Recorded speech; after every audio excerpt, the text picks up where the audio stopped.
Hello to the nation, Dr. PlayStation Nation here, and I've been sitting here for an hour redoing and redoing this commentary, trying to make it as perfect as possible, as coherent as possible, and just trying to make it, above all, a really good commentary for you guys so that you guys kind of understand where I'm coming from and make sure I don't look like a huge tool for saying this.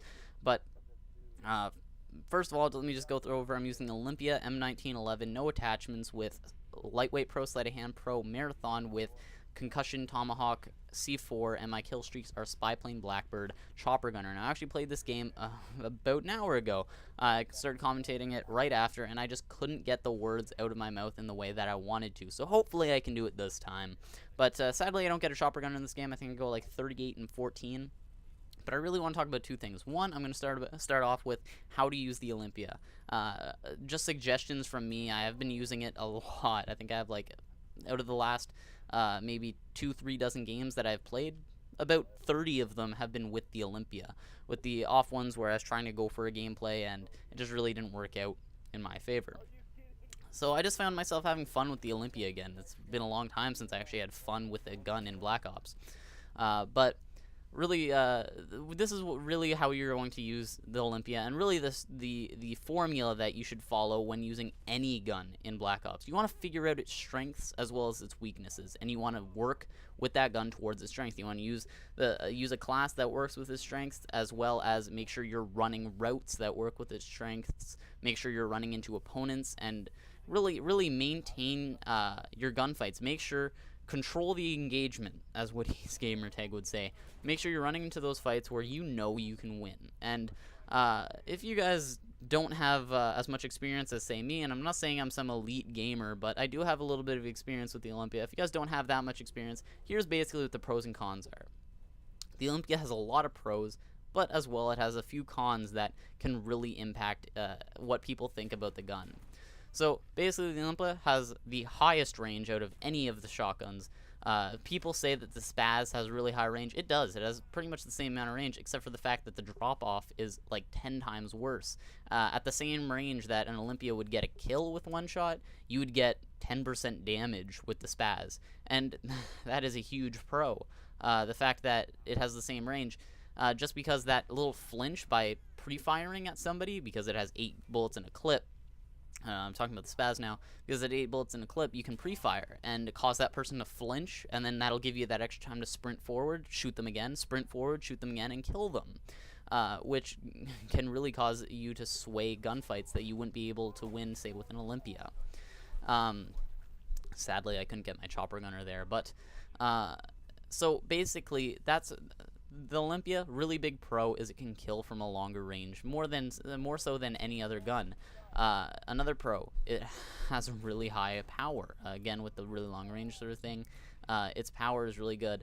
Kind of the cons to it, there's only 2 bullets in each like reload, so you only get 2 bullets on the barrel, and that can make you want to make sure that you're using those bullets to their full advantage. You want to make sure that you're not shooting at somebody and then not be able to kill them, because there's nothing worse than shooting some guy and then them just turn around and spray you down with a 7.4U, which is terrible. So again, to aid that, you want to make sure you have a pistol, no RPGs, unless, say, you have like Scout Pro or something. Then you can just pull it out super fast, but that's what she said.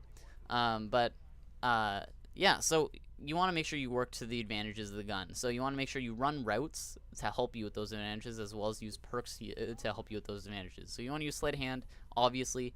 Lightweight Pro and Marathon Pro just help you get around the map as soon as possible. You want to make sure that you catch your opponent off guard, and you want to be faster than anybody else. Now, I don't have Marathon Pro, sadly, mainly because I'm going to Prestige anyway, so I don't really feel that I should put time into it. So basically, you want to run around the edges of the map as far as to the edge as you can, while still maintaining that sneakiness and being safe about it. So you want to make sure you're in those super close range engagements like this one. Maybe not as close range as he would have liked, because he could have ran behind that recycling bin and I would have been screwed. But like in that trailer that I was just in when I got sniped, you want to make sure that you're in those close range engagements. Like right here, I'm not in a close range engagement. That's why I ran back over here just to make sure that I had the cover that I needed, and then I ran back out for some reason looking for the guy because I thought he wouldn't have chased after me. And then I come back here. Good thing this guy didn't turn the other way, or else I would have been done. But yeah, so you want to run around those. Make sure you have the close range engagements. Try not to get face-on-face engagements because, like I was saying, you don't have the luxury that you do with the spaz, where you have 8 bullets in a clip. So if you screw up, it's okay. It's kind of forgivable. This you don't. You have 2 bullets, so it's not forgivable almost whatsoever. Oh, Valkyrie Rocket, I hate you so. But yeah, so you want to make sure you're in those close engagements, preferably not face-on-face, but it's not too bad if you run in those face-on-face engagements, but that's why you want to put on lightweight and marathon so that you can get to the other map and surprise them. But anyway, I digress. Sorry for that little jump cut there. It was just basically my hotpod kind of freaked out and the screen just goes black for a couple seconds, but anyway, so that's basically all the tips I can kind of offer you at this point.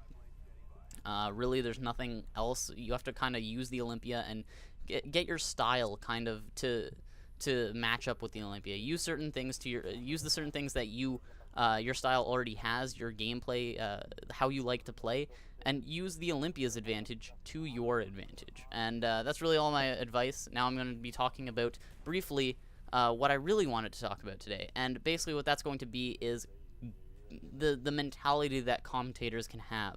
And I'm just going to start it off like with my friend in here, Undead Heisman, or as I know him, Thomas. I actually know him in real life. He and I were having this argument or conversation or argument over this game, and it was because I was freaking out over the fact that I had a really good KD, and then I just kept on dying and dying and dying, which really ruined it. And made this gameplay from a really good one that I would have been proud of to an okay one, and one that I probably wouldn't have talked over if I wasn't talking about this very topic, which made a really good candidate to talk over. And that's basically the mentality that commentators get when making gameplays, and how it can be really difficult for a commentator to feel good about a gameplay and really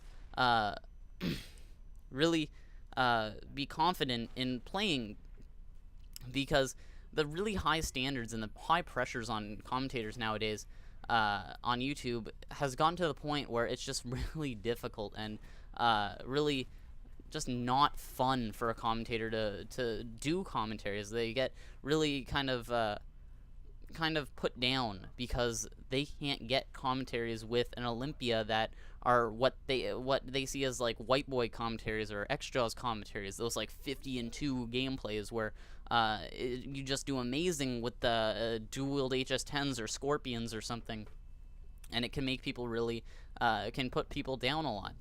And that mentality can really hurt a commentator's chances of getting seen, because they won't post as much because they don't feel very confident in their videos. I personally don't really see that as a huge problem. I won't post like a 20-20 game or something where I get a 1 KD, but I won't stop myself from posting a 2.2 KD. I've done it before.